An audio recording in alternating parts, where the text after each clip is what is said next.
Let's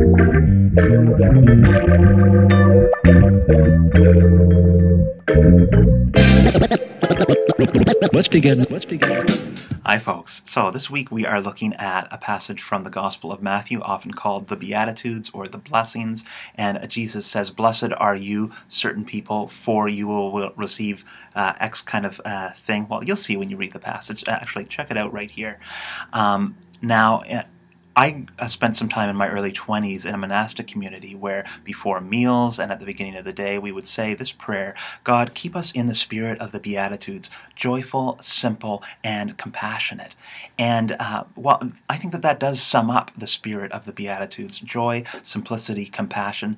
Oftentimes in our lives we have this idea, though, that we will have those things when we've attained a certain level of financial security or success in our jobs, respect in our society, and yet Jesus, when he is speaking, is looking at the downtrodden. He is looking at people who have experienced or will experience persecution, or who have gone through times of tears or suffering.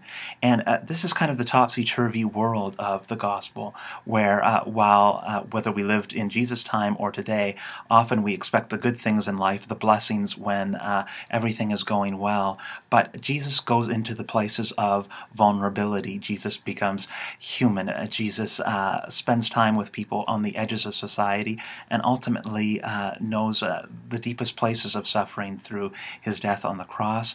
But he knows that there is this place of promise, of joy, of simplicity, of compassion in God, even in those places of vulnerability, perhaps most especially in those places of vulnerability. That is where God comes to us and offers us promises. And so that's what we want to encourage for our young people, is A, to be able to look at, how do I live that out in my present day life? How do I bring that those blessings into the vulnerable places in my life? But also to know that there is the promise of those things for who we are in the future when we walk the risky road of what it is to be a follower of Jesus. Well, I hope this is helpful for you folks as we move towards this Sunday. Many thanks to our teachers, and God bless. Listen carefully.